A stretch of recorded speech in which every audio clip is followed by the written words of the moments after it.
Hello, this is Jennifer Martinez, and in this video, we're going to cover partition matrices. And I'm going to start by reading the first paragraph from this section of our book because I like the explanation. So let's go ahead and read it, and I've copied it here.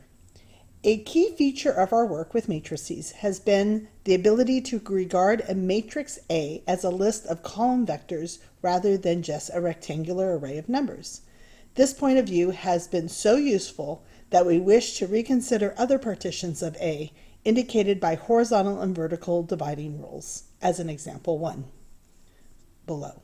So let's look at example 1. So you have this very large matrix. It looks like it's a 3 by 6, and they literally partitioned it into blocks of smaller matrices. So this first block here, they're calling A11. The second block, A12, and they have them listed down here, and so forth. And you can see here that the resulting partition matrix is then now a smaller matrix. So let's continue reading. Partition matrices appear in most modern applications of linear algebra because the notation highlights essential structures in matrix analysis, as in the chapter introduction example on aircraft design, which we'll look at in a minute. This section provides an opportunity to review matrix algebra and use the invertible matrix theorem for partition matrices. So let's look at example 2. Example 2 is an application where they would use partition matrices. It says here, when a matrix A appears in a mathematical model of a physical system such as electronic network, a transportation system, or a large corporation, it may be natural to regard A as a partitioned matrix. So if you have really huge matrices. For instance, if a microcomputer circuit board consists mainly of 3 VLSI, very large-scale integrated microchips, then the matrix for that circuit board may have the general form of this partition matrix that's listed here. And it goes along to explain that the submatrices along the diagonal, A11, A22, and A33, concern the 3 VLSI chips that they explained above, while the others depend on interconnections among those microchips. And we have a picture here of a circuit board. It's really useful. Partition matrix are more natural or really useful when there's a lot of zero blocks, like in the first page where they talked about the aircraft design. So let me go to the book for that. So on the first page of chapter 2 in the textbook, you will find this great application, Computer Models in Aircraft Design. And I'm just going to read the first paragraph. I'm not going to read the whole thing. If you want to read the whole thing, I will scroll down in a minute and you can do that on your own if you don't have a book. But let me go ahead and just read the first paragraph first. To design the next generation of commercial and military aircraft, engineers at Boeing Phantom Works use 3D modeling and computational fluid dynamics, CFD is what they call them. They study the airflow around a virtual airplane to answer important design questions before physical models are created. This has drastically reduced design cycle times and cost, and linear algebra plays a crucial role in the process. So I'll scroll down in case you want to read the rest and you don't have a book. You can pause this at any time. I'll try to go slow. But what I want to concentrate on, there's a second page there that you can read. But I want to concentrate here is this last paragraph of the first page, partition matrices. So it says a typical CFD system of equations has sparse coefficient matrices with mostly zero entries. So when you have that, it makes partition matrix much easier to work with. Grouping the variables correctly leads to a partitioned matrix with many zero blocks. And then it talks about section 2.4 is going to introduce some of their applications. So this is great application as well. So it's great for you to read that if you have time. Now let's look at example 3. Example 3 says, let A be given and B. And if you read the words here, it asks you to find the product AB using partitions. The 5 columns of A are partitioned into 3 columns, and then a set of 2 columns. And then the 5 rows of B are partitioned the same way into a set of 3 rows and then a set of 2 columns. So we say that the partition of A and B are comfortable for block multiplication. Why is this so?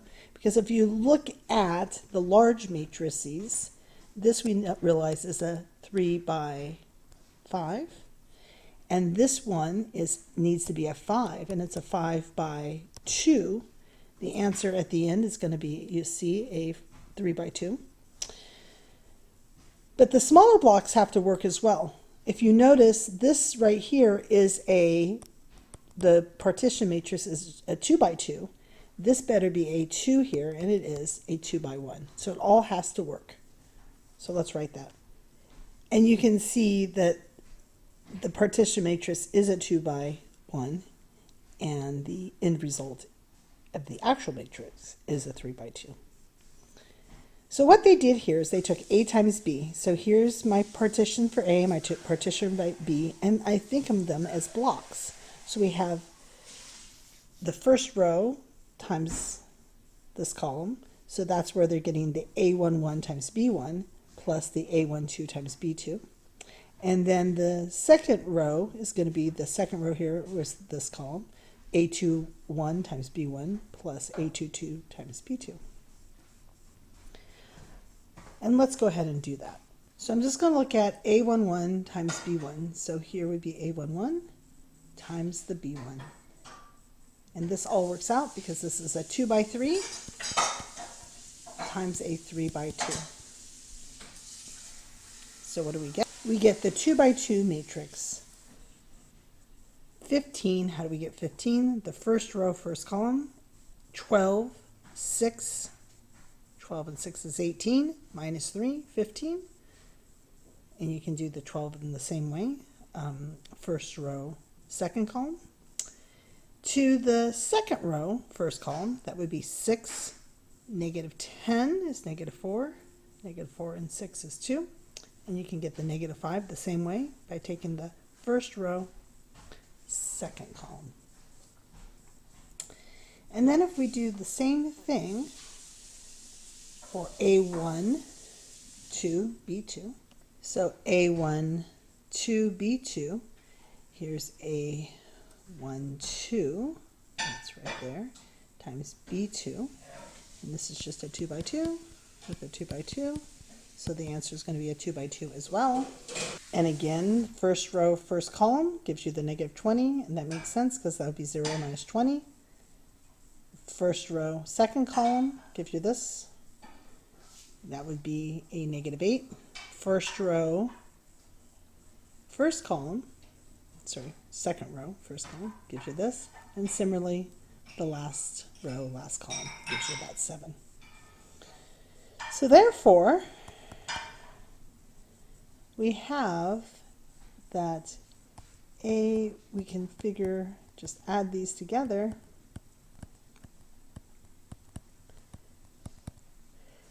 Add these two together to get the first partition matrix there. That's where they got the negative 5. That's where they got the 4. Add these together, -6, and finally the 2. There's the answer to that one. And then finally, to get the 2,1, we're going to look at A21B1. And then we're going to add that to A2. So here's A21B1. A21 is the second row, first column of the A. And then times the B1. This works because this is a 1 by 3. This is a 3 by 2. So we should get a 1 by 2. To get the 14, I took the first row times the first column. We got 0, 8, and 6. And then to get the -18, I took the first row times the second column and got 0, -4, -14. Finally, we're going to take A22 times B2. A22 is the second row, second column with the B2. This is a 1 by 2. This is a 2 by 2. So we should also get a 1 by 2. I got -12, 19. I got the -12 by taking the first row, first column, got -7 with a -5. And then the first row times the second column, 21 and a -2. If I add those together, you should get that 2,1. Let's see if we do. So 14 and a -12 is a 2. -18 plus 19 is a 1. And putting these pieces back, you can see, that's that one, you do end up with A times B. So what we did up here is we took column 1 times B1, column 2 of A times row 2 of B, and so forth. So if A is an M by N matrix and B is an N by P matrix, you're going to end up with a M by P by doing this. This is the process that we did. Lastly, let's look at practice problems. So the first one says, show that if we have this partition matrix, show that this partition matrix is invertible and find the inverse. And you can't just use the 2 by 2 formula. Why? Because that formula is for when these are numbers, A times B minus, AD minus BC, that determinant. Those all work when they're only numbers. So what we can do, though, is look at the definition of invertible matrix. We know that for a matrix to be invertible, we know if we take the matrix and we multiply it by a C, and we want it to be a 2 by 2 since this is a 2 by 2. So I'm going to call this my C in order to get, because remember they have to be square matrix, the identity matrix. And a partition identity matrix is when you have i's here, so we don't know what size those i's are, so it's not really a 2 by 2 at the end of the day. So what we're going to do is multiply this out. So if you multiply the first one out, for instance, you get IW, first row, right, first column, plus 0. And that better be I. So that gives you that W is going to be I. And if we do that same process with the first row and second column, so what you would get first row, second column, you would get IX plus 0 better equal the first row, second column, 0. So that I times X is just X, so we get X equals 0. That gives us the first two. Let's do the same thing with the second row. The second row, first column, you're going to get second row, first column, AW plus IA. But we know that W is I. We know A, so that would just be A plus Y, so Y would be -A. And finally, second row, second column, you have AX plus IZ. You know above here, X is 0, so you just get Z equals I. So this tells us that the inverse is going to be W, which is I, X, which is 0, Y, which is -A, Z, which is I. Number 2, That you're going to have to wait till the next video.